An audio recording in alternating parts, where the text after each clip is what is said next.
دعا جلدی کیسے قبول ہوتی ہیں اور دعا جلدی قبول کرنے کا طریقہ کیا ہے؟ یقیناً ہر انسان، ہر مسلمان کی یہ ضرورت ہوتی ہے کہ ہماری دعائیں جلد از جلد کیسے قبول ہو۔ تو میں آپ لوگوں کے ساتھ 4 چیزیں شیئر کرتا ہوں کہ ان 4 طریقوں سے آپ دعا مانگیں، آپ کی دعا بالکل رد نہیں ہوگی۔ ان میں سے سب سے پہلے طریقہ یہ ہے کہ جب بھی آپ دعا مانگنے کا ارادہ کریں تو یہ سمجھے، دل میں یہ توجہ کریں کہ میں اور اللہ تعالیٰ سامنے ہیں، بس یہ اور کوئی بھی نہیں ہے۔ اس کے بعد اپنے ہاتھ دعا کے لیے کڑے کر دینے ہیں۔ جب دعا کے لیے ہاتھ کڑے کر دے تو 3 مرتبہ درود ابراہیمی پڑھنا ہے۔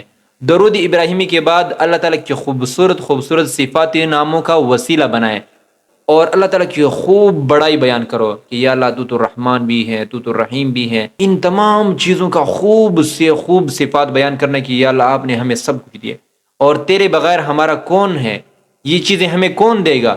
اس طرح اللہ تعالیٰ کی بڑائی کو بیان کرنا ہے اور اس کے بعد توبہ اور استغفار کرنا ہے اور اپنی کمتری کو بیان کرنا ہے کہ میں تو بہت خطا کار انسان ہوں، میں تو بڑا گناہ گار ہوں، مجھ سے یہاں بھی غلطی ہو گئی، یہاں بھی خطا ہو گئی تھی، یہاں بھی خطا ہو گئی، مجھ سے سارے دنیا کے انسان ناخوش ہیں، میں دنیا کے تمام انسانوں سے بڑا گناہ گار ہوں۔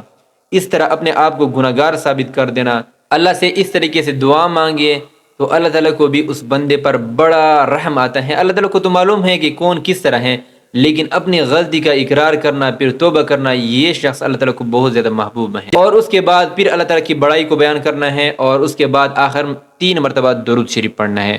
اس طریقے سے آپ دعا مانگے، آپ کی دعا رد نہیں ہوگی، کیونکہ یہی طریقہ ہمیں سکھایا گیا ہے اور یہی صحیح طریقہ ہے۔ لیکن یاد رکھیے، جب آپ نے آج دعا مانگ لیا ہے، کل دعا مانگ لیا، پرسوں دعا مانگ لیا، 3 دن، پھر یہ نہ سمجھو کہ بس اب جو ہے یہ چیز مجھے ملے گا۔ پابندی کے ساتھ آپ نے دعا مانگنی ہے۔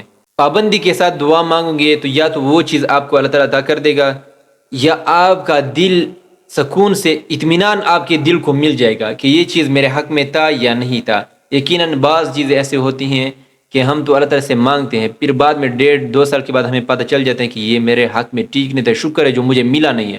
تو اللہ تعالیٰ بہتر جانتا ہے